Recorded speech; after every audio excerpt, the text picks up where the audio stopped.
ኢንዱስትሪ ተቀዛቅዟል ሲባል ሰምቻለሁ፣ ግን አይመስለኝም። የዛሬ 3 ዓመት ገደማ ኢትዮጵያን ታምርት ንቅናቄ ሲጀመር በኢትዮጵያ ያሉ ኢንዱስትሪዎች 47-48% ብቻ ያመርቱ ነበር። ዛሬ እነዛ ኢንዱስትሪዎች 66.3% ደርሰዋል። መቀዛቀዝ አያሳይም። በዚህ 6 ወር የኢትዮጵያ ኢንዱስትሪዎች የኢነርጂ አጠቃቀም ብቻ 16% አድጓል። በነገራችን ላይ ቅድም በሴንሰስ ከግብርና ውጪ ኢትዮጵያ ውስጥ አጠቃላይ 2.6 ሚሊዮን ቢዝነሶች እንዳሉ ተቆጥረዋል።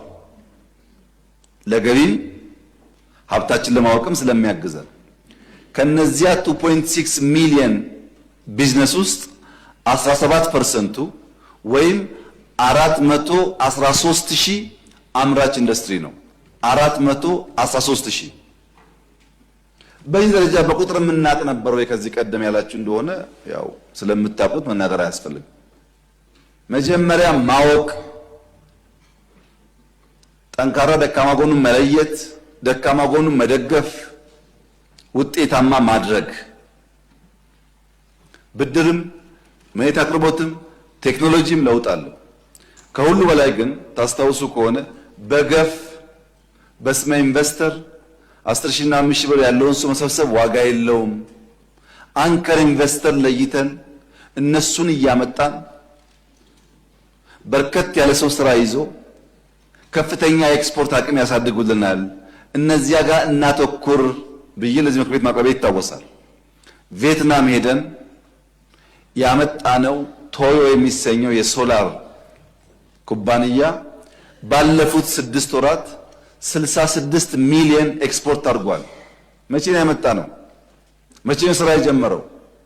እሱ ያመጣውን በአንዳንድ ትላልቅ ኢንዱስትሪያል ፓርኮች ውስጥ ያሉ የቴክስታይል ማኒፋክቸሪንግ ተደምሮ አላመጡም። ተደምረው አንዱ ያመጣው ከቶዮ ውጪ ወደ 5 የሚጠጉ ሶላር ሴል ላይ የሚሰሩ ፋብሪካዎች አንከር ኢንቨስተሮች አመተናል። በሚቀጥለው ዓመት ሁሉም ስራ ይገባሉ። ግማሾቹ እየገቡ ነው። ሁሉም በሚቀጥለው ዓመት ከሶላር ብቻ ቢያንስ $900 ሚሊዮን ኤክስፖርት እናገኛለን። ኢትዮጵያ ውስጥ ኢንዱስትሪ እንደዚህ ያለ ነገር አያውቅም። ከሶላር ብቻ ነው ያልኩት ነው። ይሄ የሚያሳየው ኢንዱስትሪው መዳከሙን አይደለም። ባለፈው ዓመትና በዚህ ዓመት ብቻ እንኳን ብንወስድ ኢንዱስትሪው ኤክስፖርቱ ደብል አድርጓል። የተኪ ምርቶች ከውጭ እናስገባ የነበሩ ምርቶችን ለማስቀረት ኢትዮጵያ ታምርት በሚለው ንቅናቄ የተሰራው ስራ $3.4 ቢሊዮን እናስገባ የነበረው ምርት በሀገር ተተክቷል።